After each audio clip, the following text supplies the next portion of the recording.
It was at the near end of 1994 when the PC gaming scene was already eating well with games like Doom, Warcraft Orcs and Humans, and Jill of the Jungle. But in December, Descent was released as a shareware, pioneering the 6 Degrees of Freedom subgenre of 3D shooters. A subgenre that was largely popular back then but hasn't seen many games like it, even to this day. Now, towards the late 1990s, we've already seen Forsaken, but in recent times, a few more indie titles like Overload would carry the 6 Degrees of Freedom legacy. But what if I told you that there's another game that plays a lot like Descent, yet lacks the 6 Degrees of Freedom entirely? Well, it turns out that there is. Look no further than Radix Beyond the Void, developed by Neural Storm Entertainment in October 30th, 1995. Radix was one of those several titles published by Epic Mega Games, but also one of the first and only ever releases by Neural Storm Entertainment themselves, which could explain why the game's history remains obscure. To put it simply, the game apparently sold poorly and it led the team to disband shortly after. As a result, finding a physical copy today is incredibly difficult. Based on my research, the development of the game reportedly began when a group of high school students in Ottawa, Canada became hooked with Wolfenstein 3D and its first-person shooter concept. This inspired them to develop a similar engine using their self-taught knowledge of C programming. While they did eventually figure out the raycasting techniques used in Wolfenstein 3D, those methods were rendered obsolete when Doom came out with its binary space partitioning algorithms. The high schoolers then scrapped their raycasting engine and began building a new one, but soon the group met a local software developer named Gene, who also ran a bulletin board system they frequently used. At the time, Gene operated a software consulting business called Protologic,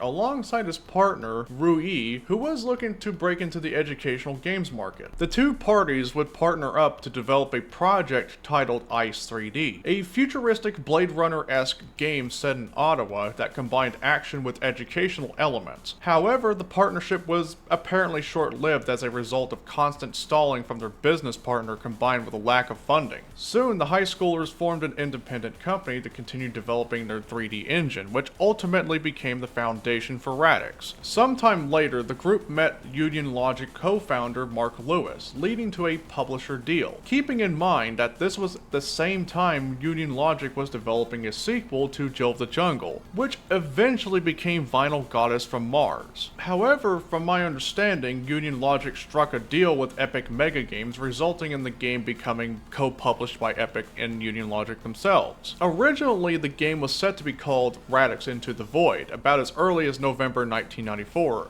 At least according to some Union Logic previews. Now, judging from the screenshots themselves, it seemed exclusively third person at the time, but somewhere close to release, however, it was renamed to Beyond the Void instead. While the game itself did flop commercially and the developers went their separate ways, one team member found significant success. After creating and releasing a Quake editor called Thread, John Maver joined Cavedog to work on the legendary real-time strategy game known as Total Annihilation. Now, of course, you may be wondering how well Radix has aged despite its obscurity, but let's talk about the obviously non-important but rather basic plot. Taking place during the 22nd century, humanity was at world peace with the United Earth Space Alliance, who have been concentrating on space exploration and the potential of expanding the possibilities of human civilization beyond the solar system. This was made successful, however, with the establishment of Theta 2, with the second vessel, Salvation, being launched from Earth shortly after, which carried 10,000 civilians. However, just as Salvation reached the Theta 2 base, alien ships emerged from a rip in the very fabric of space, which is dubbed the Void by the UESA. The large ship got torn away with a giant particle beam and pretty much sealed the fates of 10,000s on board. Despite attempts to combat the alien threat, their last resort was a construction of an interdimensional starfighter named Radix, and was loaded onto the Defiance battlecruiser bound for Theta 2. Technically speaking of the game itself, the engine isn't as groundbreaking compared to the likes of Descent, but I do view this game as a rather interesting hybrid between Doom and Descent. Just as Descent drew gameplay inspirations from Doom, Radix does something similar with its engine. It's almost as if somebody took the Doom source code and tried to imitate the gameplay of Descent, but added a few technical features that Doom lacked, like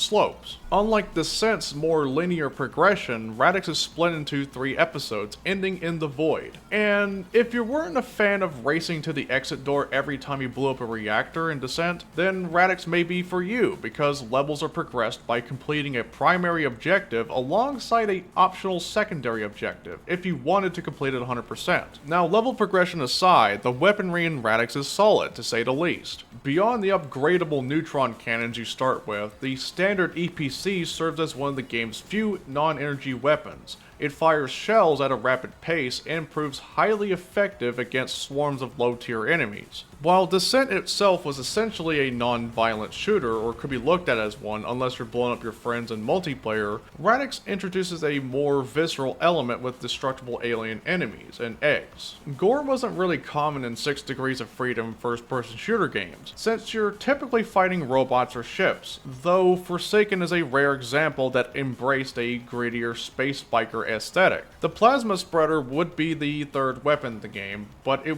wasn't something I used very often, mainly because I thought it took more unloading to the enemies, and that was one of the issues I had with Radix. You would have some decent arsenal of weapons to utilize, but have certain enemies that make certain high tier weapons feel less effective due to how spongy they are, and yet some of the weapons the enemies shoot are enough to nearly kill you. And that I feel like that's what kinda held Radix back a bit on the gameplay department. Additionally, the high tier weapons I'm referring to are missile weapons, along with torpedoes and even nukes. But in some cases you might end up unloading a bunch of them on some enemies, with most missile weapons locking on into targets. Another weird quirk I found about this game is how it ignores what you already have when picking up items. So you have to be very careful and plan out which items you want to pick up, since you can accidentally waste all health and ammo more often if not careful. Now, I did say originally that the game was supposed to have third-person view, but it's probably a good thing that they added in a first-person view in the end of development, because playing the game in third person can be more disorienting due to the camera swaying caused by turning. Now, regarding the game's controls, Radix had 2 versions. The original version behaved more similar to that of a combat flight simulator than Descent due to the way the ship is constantly moving and unable to move backwards. So by that point initially, Radix was more like a hybrid between games like Doom and Terminal Velocity. Well, granted, Descent can incorporate a similar control playstyle thanks to the great support of flight sticks, including ones with throttles. Eventually, Radix received an update in 1996 dubbed version 2.0 Remix that reworked the controls to be similar to how games like Descent normally controlled. The Remix patch also did changes to the gameplay balance and level design, so my video is largely based on that entirely, especially since I haven't touched the original versions outside of the shareware builds, because I wanted to confirm my misremembering that the first 2 episodes were initially swapped.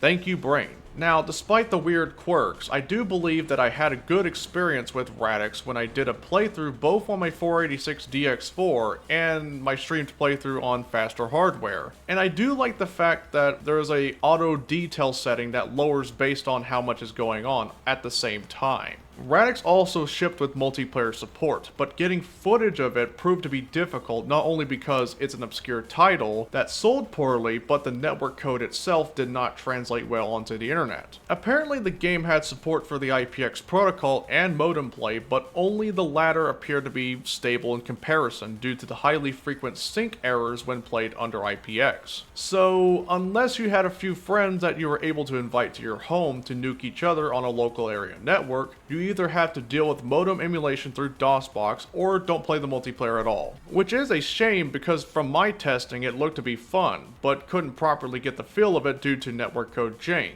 But at the time of producing this video, however, there aren't very many modern ways to play this game without old hardware or emulation, which is not surprising because just like many other games, it hasn't seen a source code release. The closest we got to a source port, however, would be jval's RAD source port, using idTech 1 as a base through the Delphi Doom source port. But it isn't a perfect source port by any means, and while network support is technically there, it is likely primitive, untested, and more likely to be about as unstable as an emulated IPX network. but it's technically the closest we ever get until some enthusiastic soul with a lot of time on their hands is able to pull off a proper decomp of the game itself, allowing source port development. Radix, just like many of the games associated with epic mega games, had a rather decent soundtrack composed with tracker modules. To me personally, it is not as something to write home about, but I do believe the main menu has to be my favorite track of the game. Now, the last thing I want to bring up is the level editor. Yes, a Win16 based level editor for Radix was released back then, but it was buried into obscurity, which explained why nobody thought that there was an editor for it until many years later. However, I do recall finding it and toying around with it during the 2010s, but again, nobody knew about it until much later, according to a post or two at a discussion board. To be fair, I haven't touched the editor in years, but it's something I may revisit in the near future. But if anyone is curious, however, I do recommend that you either use a virtual machine or perhaps grab a copy of winevdm, since 64-bit Windows does not support 16-bit applications. Now, to wrap up this video with my closing thoughts.